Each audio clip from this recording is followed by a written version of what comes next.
ഇനി നമ്മൾ നിയമസഭയിലേക്ക് പോയാൽ ഇന്ന് വലിയ ഭരണ പ്രതിപക്ഷ കോലാഹലങ്ങൾക്കാണ് സഭ വേദിയായത്. മുഖ്യമന്ത്രിയും പ്രതിപക്ഷ നേതാവും പരസ്പരം ഏറ്റുമുട്ടുന്നതും നമ്മൾ കണ്ടു. ബഹളത്തെ തുടർന്ന് മലപ്പുറം പരാമർശത്തിലെ അടിയന്തര പ്രമേയം ചർച്ച ചെയ്യാതെ നിയമസഭ പിരിയുകയായിരുന്നു.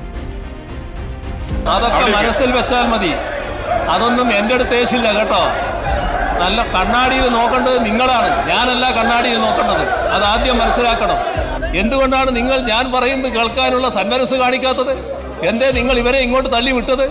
നിങ്ങൾ സംസാരിക്കാൻ വേണ്ടി അങ്ങോട്ട് ആളുകളെ വിളിക്കുന്നു, അവിടെ വന്നിരിക്കാൻ പറയുന്നു. നിങ്ങളുടെ വാക്കിന് വല്ല വിലയുണ്ടോ? നിങ്ങൾ അംഗീകരിക്കുന്നുണ്ടോ? നിങ്ങൾ കാണിക്കുന്ന കാപട്യത്തിന്റെ മറ്റൊരു ഭാഗമല്ലേ അത്? നിങ്ങൾ സ്വീകരിച്ചുകൊണ്ടിരിക്കുന്ന കാപട്യം ഈ സമൂഹം കാണുന്നില്ല എന്നാണോ കരുതുന്നത്? അത്തരമൊരു ധാരണയിൽ തുടങ്ങുകയും വേണ്ട.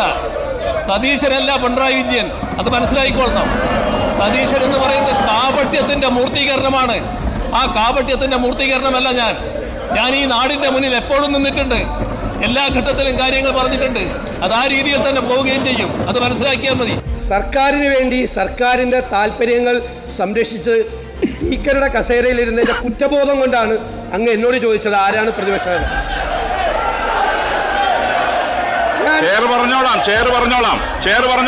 I raised my strong protest. There is an impropriety in your question. There is an impropriety. സ്പീക്കറുടെ കസേരയിൽ ഇരുന്നുകൊണ്ട് അങ്ങ് പ്രതിപക്ഷ നേതാവ് ആരാണ് എന്ന് ചോദിച്ചത് അങ്ങയുടെ പക്വതയില്ലായ്മയോട് തെളിയിക്കുന്നത് എന്ന് പറയേണ്ടി വന്നതിൽ എനിക്ക് ദുഃഖമുണ്ട്. ഇവിടെ ഞങ്ങൾ അങ്ങ് ഒരിക്കലും ചോദിക്കാൻ പാടില്ലാത്ത ഒരു സ്പീക്കറും ആ കസേരയിൽ നിന്ന് ചോദിക്കാത്ത ചോദ്യമാണ് ചോദിച്ചത്. സ്പീക്കർ പദവിക്ക് അപമാനകരമായ ചോദ്യമാണ് അങ്ങ് ഉന്നയിച്ചത്. ഇവിടെ അങ്ങ് കൂട്ടുകയാണ്. ഈ സർക്കാരിന്റെ എല്ലാ വൃത്തികേടുകൾക്കും കൂട്ടുനിന്ന് പ്രതിപക്ഷത്തിന്റെ അവകാശങ്ങളാണ്. ബഹുമാനപ്പെട്ട മുഖ്യമന്ത്രി പറഞ്ഞത് ഞാൻ നിലവാരമില്ലാത്തവനായി എന്നാണ്. സാർ, അങ്ങ് എന്നെക്കുറിച്ച് നല്ല ഒരു വാക്കാണ് പറഞ്ഞിരുന്നെങ്കിൽ ഞാൻ വിഷമിച്ചു പോയത്. സാർ, ഞാൻ ഭയങ്കര വിശ്വാസിയാണ്.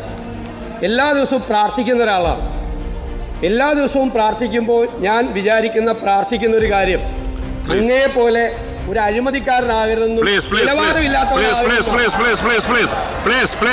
അതുകൊണ്ട് എന്റെ നിലവാരം ഇളക്കാൻ അങ്ങ് വരണ്ട. റോഷിപാൽ നൽകും വിവരങ്ങൾ. റോഷിപാൽ, സഭ ഇന്ന് പ്രക്ഷുബ്ധമാകുമെന്ന് ഉറപ്പായിരുന്നു. പക്ഷേ ഈ നിലയിലുള്ള നാടകീയ സംഭവങ്ങൾ, വെല്ലുവിളികൾ, വാക്പോരൊക്കെ തന്നെ നമ്മൾ പ്രതീക്ഷിക്കാത്തതാണ്. സ്പീക്കറും പ്രതിപക്ഷ നേതാവും തമ്മിൽ കൊമ്പുകോർക്കുന്നു. അത് പിന്നീട് മുഖ്യമന്ത്രിയും പ്രതിപക്ഷ നേതാവും തമ്മിൽ രൂക്ഷമായ വാക്കേറ്റത്തിലേക്ക് വരെ കാര്യങ്ങൾ എത്തുകയായിരുന്നു. ഏതായാലും അടിയന്തര പ്രമേയം ഉൾപ്പെടെ ചർച്ച ചെയ്യാതെ സഭ പിരിയേണ്ടുന്ന ഒരു സാഹചര്യത്തിലേക്ക് എത്തിയ കാര്യങ്ങളല്ലേ?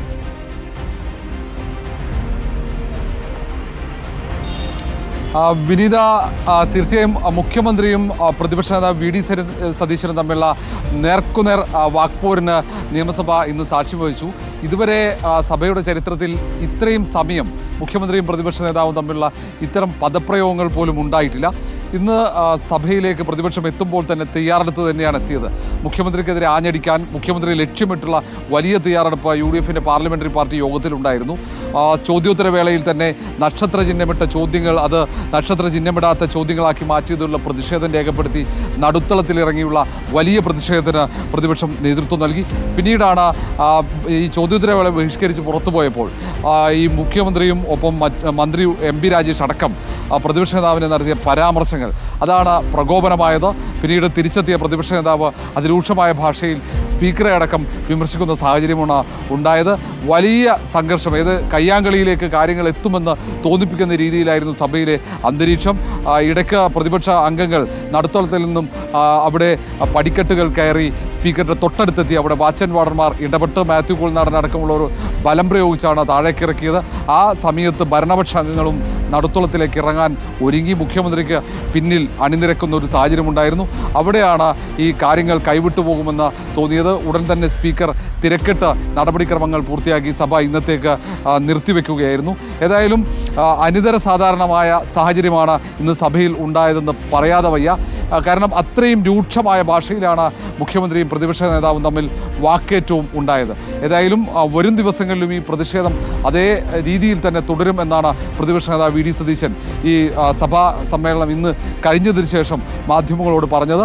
മാത്രവുമല്ല, മലപ്പുറത്തിനെതിരെയുള്ള വിവാദ പരാമർശങ്ങൾ, മുഖ്യമന്ത്രിയുടെ വിവാദ അഭിമുഖത്തിലെ പരാമർശങ്ങൾ അത് വരും ദിവസങ്ങളിൽ ആവർത്തിച്ച് സഭയിൽ ഉന്നയിക്കും, മുഖ്യമന്ത്രിയെ കൊണ്ട് മറുപടി പറയിക്കും എന്നാണ് പ്രതിപക്ഷം പറയുന്നത്. ശരി, ഏതായാലും മലപ്പുറം പരാമർശം ഉൾപ്പെടെ അടുത്ത ദിവസങ്ങളിലും ഉന്നയിക്കാൻ തന്നെയാണ് പ്രതിപക്ഷത്തിന്റെ തീരുമാനം. ഇന്നിപ്പോൾ വലിയ രീതിയിലുള്ള പ്രതിഷേധമാണ് നമ്മൾ കണ്ടത്. അതൊരു വാക്പോര്, ഉന്തും തള്ളും കയ്യേറ്റം എന്നൊക്കെയുള്ള രീതിയിലേക്ക് മാറുന്നതും കൊണ്ട്